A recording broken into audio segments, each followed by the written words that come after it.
എനിക്കിപ്പോൾ വയസ്സ് 62 ഞാൻ എൻ്റെ 15ാമത്തെ വയസ്സിൽ കടൽപ്പണിക്കിറങ്ങിയതാണ്. കടൽപ്പണിക്കിറങ്ങിയ കൂട്ടത്തിൽ 1-2 വർഷം നല്ല രീതിയിൽ പണിക്ക് പോയി. കൂട്ടുകെട്ടിലൂടെ പുകവലിയും മദ്യപാനവും തുടങ്ങി. ആ പുകവലി 45 വർഷത്തോളം നീണ്ടു നിന്നു. വീട്ടിൽ ഈ പുകവലിക്കുന്നതിനെ പറ്റി എൻ്റെ ജീവിത പങ്കാളിയും ഞാനും തമ്മിൽ ഭയങ്കര വഴക്കാണ്. എൻ്റെ ജീവിത പങ്കാളി എത്ര പറഞ്ഞാലും ഞാനത് കേൾക്കില്ല. ഞാൻ വലിക്കുമായിരുന്നു. ഞാൻ അവിടെ നിന്ന് ഗൾഫിൽ ജോലിക്ക് പോയി ബോട്ട് ഡ്രൈവറായിട്ട് ജോലി ചെയ്യുന്ന സമയത്ത് നൈറ്റ് ഷിഫ്റ്റിൽ ജോലി ചെയ്യുമ്പോൾ ഒരു ദിവസം 50, 60, 70 സിഗരറ്റ് വരെ വലിച്ച ദിവസമുണ്ട്. ഈ കഴിഞ്ഞ 4-ാം മാസം 1-ാം തീയതി ഞാനിവിടെ വന്ന് ഉടമ്പടി എടുത്തു. അന്ന് മാതാവിൻ്റെ പറഞ്ഞു, മാതാവേ, എൻ്റെ കുടുംബത്തെ സമാധാനത്തിന് വേണ്ടി എൻ്റെ പുകവലി മാറ്റിത്തരണമെന്ന് പറഞ്ഞു. ഞാൻ പുകവലിന് ശേഷം ഉപേക്ഷിക്കാൻ തീരുമാനിച്ചു. അതിനുശേഷം ഈ നിമിഷം വരെ പുകവലി എന്താണെന്ന് ഞാൻ എൻ്റെ കൈ കൊണ്ട് പോലും തൊട്ടിട്ടില്ല. എനിക്ക് അറ്റാക്ക് വന്ന് ഹോസ്പിറ്റലിൽ കൊണ്ടുപോയി 3 ബ്ലോക്ക് ഉണ്ടായിരുന്നു. 2 ബ്ലോക്ക് ചെയ്തു. 1 ബ്ലോക്ക് മെഡിസിനിൽ മാറ്റാമെന്ന് ഡോക്ടർ പറഞ്ഞു.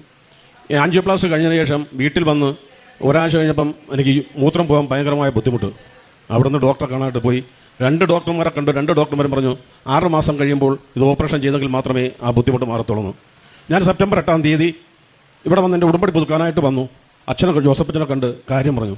അച്ഛനപ്പോൾ സൈത്ത് എൻ്റെ കയ്യിൽ പഞ്ഞിമുക്കി തന്നിട്ടും പറഞ്ഞു, മോനൊരു കാര്യം ചെയ്യും, ബാത്റൂമിൽ പോയി ഒന്ന് നിനക്ക് എവിടെ ബുദ്ധിമുട്ടുള്ളത് അവിടെ തേക്കാൻ പറഞ്ഞു. ഞാനത് അതുപോലെ ചെയ്തിട്ട് ഞാൻ ഇവിടുന്ന് വീട്ടിൽ ചെന്ന് മൂത്രം ഒഴിക്കാണ്ടിരുന്നപ്പോൾ എനിക്ക് ഒരു കുഴപ്പമില്ല. പഴയതിലും മുമ്പതിലും നല്ല രീതിയിൽ തന്നെ മൂത്രം പോവുകയും ചെയ്തു. ഞാനത് ഡോക്ടർമാർക്ക് ചെന്ന് പറഞ്ഞു. ഡോക്ടർമാർ കണ്ടപ്പോൾ ഡോക്ടർമാർ പറഞ്ഞു, ഇനി മരുന്നും കഴിക്കേണ്ട, ഓപ്പറേഷൻ വേണ്ട എന്ന് പറഞ്ഞു. ഇവിടുന്ന് നിന്ന് ഉടമ്പടി തൈലം കൊണ്ട് പലർക്കും ഞാൻ വിശ്വാസ പ്രമാണം ചൊല്ലി തൈലം തേച്ച് ആ മക്കൾക്കൊക്കെ സൗഖ്യം കിട്ടിയതായിട്ട് അവർ വന്നിട്ട് അടുത്ത് പറയുകയും ചെയ്തു.